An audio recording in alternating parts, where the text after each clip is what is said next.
Oke, selamat malam dan salam sejahtera untuk kita semua. Di sini kami dari kelompok 7 ingin mempresentasikan tentang redesign proses 2, desain ulang proses heuristik BPJS. Sebelumnya saya akan memperkenalkan kelompok kami. Yang pertama ada Selvi, yang kedua ada Sulistiawati, saya sendiri, terus yang ketiga ada Tommy Gunawan Jaya. Next.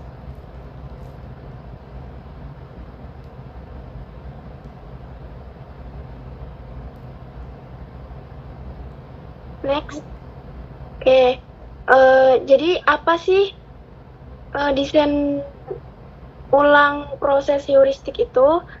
Yaitu adalah salah satu cara untuk memperbaiki proses berbasis aturan praktis heuristik atau yang bisa disebut dengan proses kerja di suatu organisasi atau perusahaan dengan menggunakan pendekatan yang praktis, cepat, dan berdasarkan pengalaman lapangan. Berbeda dengan metode yang kompleks dan butuh data banyak, metode ini lebih mengandalkan intuisi, pengalaman kerja, serta kebiasaan dan best practice yang sudah terbukti efektif. Okay, next.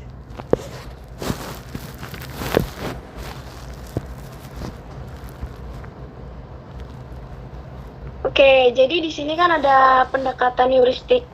Jadi pendekatan heuristik ini tuh cocok digunakan ketika perusahaan ingin melakukan perubahan cepat, tapi tidak punya waktu atau sumber daya untuk melakukan analisis yang rumit. Walaupun solusinya tidak selalu paling optimal secara teori, tapi hasilnya cukup baik, efisien, dan langsung bisa diterapkan di dunia nyata. Kenapa banyak perusahaan memilih pendekatan ini untuk menangani masalah operasional sehari-hari? Yaitu yang pertama ada eliminasi aktivitas tidak bernilai tambah, atau sama dengan kayak kita menghapus langkah-langkah atau aktivitas yang tidak memberikan dampak langsung ke hasil akhir. Contohnya kayak menulis ulang data yang sama di dua tempat, atau proses tanda tangan berlapis yang sebenarnya tidak penting. Terus yang kedua ada reduksi hand-off atau mengurangi perpindahan tugas. Itu kayak misalkan pekerjaan dari satu orang ke tim yang lain. Setiap hand-off itu bisa memperlambat proses atau juga memperbesar risiko kesalahan dan bikin kerjaan jadi nggak efisien.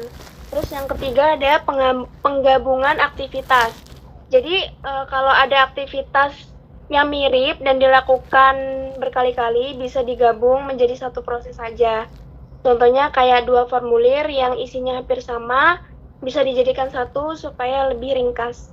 Terus yang keempat ada otomatisasi atau bisa juga disebut dengan mengubah pekerjaan manual menjadi digital. Misalnya yang tadi mengisi data pakai kertas, terus sekarang bisa pakai form online. Jadi bikin pekerjaan jadi lebih cepat, akurat, dan bisa diakses kapan aja. Terus yang terakhir ada perbaikan aliran informasi, yaitu menyederhanakan komunikasi dan dokumentasi. Misalkan kayak membuat dashboard untuk memantau progres kerja atau menggunakan aplikasi chatting internal daripada email panjang. Terus next di sini ada contoh kasus redesign heuristik. Jadi contoh kasus nyatanya itu seperti kayak proses klaim asuransi. Proses klaim asuransi itu memakan waktu sekitar 7 hari ya. Semua itu dilakukan secara manual. Nasabah harus datang langsung ke kantor untuk menyerahkan dokumen klaim. Tetapi setelah dilakukannya redesign atau sesudah redesign, verifikasi data itu bisa dilakukan dengan otomatis. Jadi langsung nanti dikirim lewat notifikasi via SMS atau email, dan hasil itu bisa diklaim maksimal 2 hari. Terus hasilnya itu waktu layanan berkurang jadi 70% dan efisien dan lebih cepat dan user friendly bagi pelanggan. Jadi kesimpulannya di sini, desain ulang proses heuristik itu ibarat cara cerdas dan cepat untuk ngeberesin proses kerja yang ribet. nggak harus sempurna, tapi yang penting lebih baik, lebih cepat, dan langsung terasa dampaknya. Cocok banget dipakai saat perusahaan butuh solusi praktis dan tetap efektif. Oke, terima kasih. Sekian dari saya. Selanjutnya akan dilanjutkan oleh saya, Tommy. Di sini ada studi kasus BPJS Kesehatan, yaitu ada visi dan misinya. Visinya adalah jaminan kesehatan berkualitas tanpa diskriminasi. Misinya jaminan kesehatan adil dan berkelanjutan serta pelayanan cepat, tepat, dan transparan. Lalu di sini ada proses bisnisnya. Yang pertama adalah datang ke kantor, isi formulir, verifikasi manual, bayar iuran, dan yang terakhir adalah aktivasi dan cetak kartu. Lalu di sini ada proses bisnisnya menggunakan BPMN.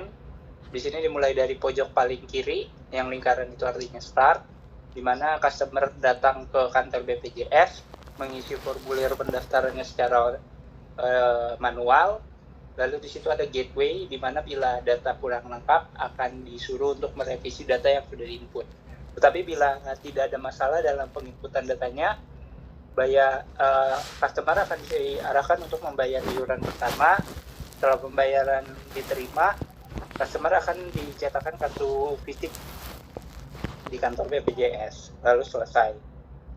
Di sini ada permasalahannya. Permasalahan pertama itu prosesnya manual, yang dimana mengakibatkan lambatnya proses verifikasi dan antriannya pun cukup panjang. Lalu harus hadir langsung. Ini menyulitkan untuk daerah-daerah perdesaan yang harus datang langsung ke kota untuk melakukan pendaftaran, jadi kurang fleksibel. Lalu verifikasinya lambat karena banyaknya permintaan dan antriannya panjang. Oleh sebab itu lebih membutuhkan waktu. Gap literasi digital, sulit bagi pengguna awam yang jarang menggunakan pendaftaran melalui website.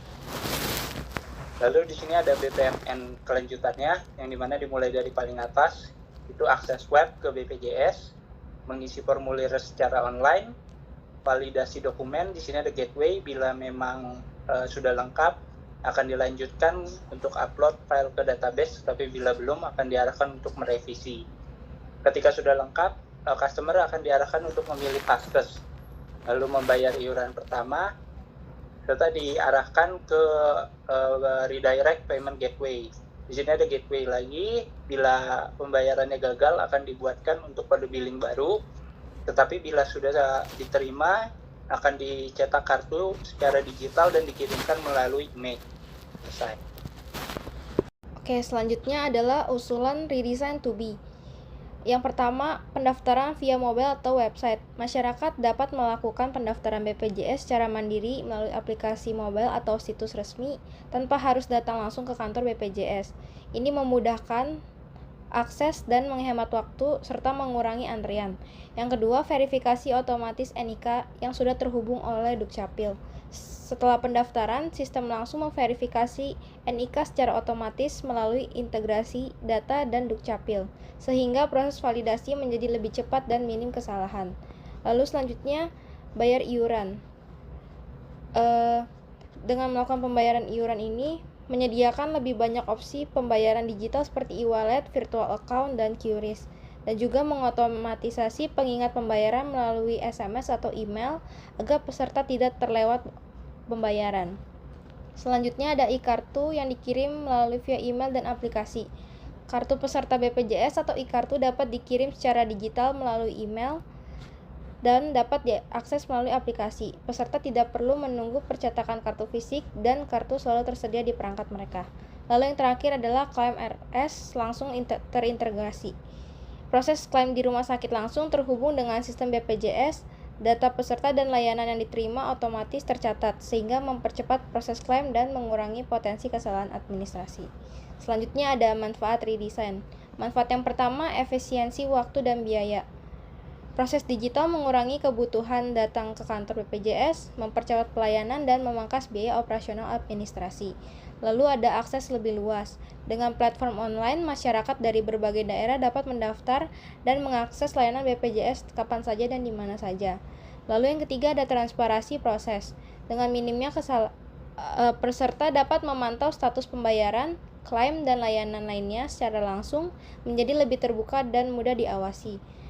Lalu ada minim kesalahan manusia, otomatisasi, verifikasi, dan integrasi data mengurangi risiko kesalahan input manual yang biasa terjadi dalam proses konvensional. Lalu yang terakhir ada data real time. Sistem yang saling terhubung memungkinkan data diperbarui secara langsung, mempermudah analisis pelaporan dan pengambilan keputusan oleh pihak BPJS. Selanjutnya, kesimpulannya adalah desain ulang heuristik meningkatkan efektivitas layanan. Dengan adanya ini dapat meningkatkan efektivitas layanan secara signifikan. Lalu yang kedua ada studi kasus BPJS menunjukkan potensi digitalisasi. Studi kasus BPJS memperlihatkan potensi besar digitalisasi proses mulai dari pendaftaran hingga klaim. Lalu yang terakhir ada efisiensi dan keputusan peserta yang meningkat. Hasilnya adalah efisiensi ini meningkatnya dan berkurangnya kesalahan dan kepuasan peserta semakin tinggi. Sekian presentasi dari kelompok kami, terima kasih.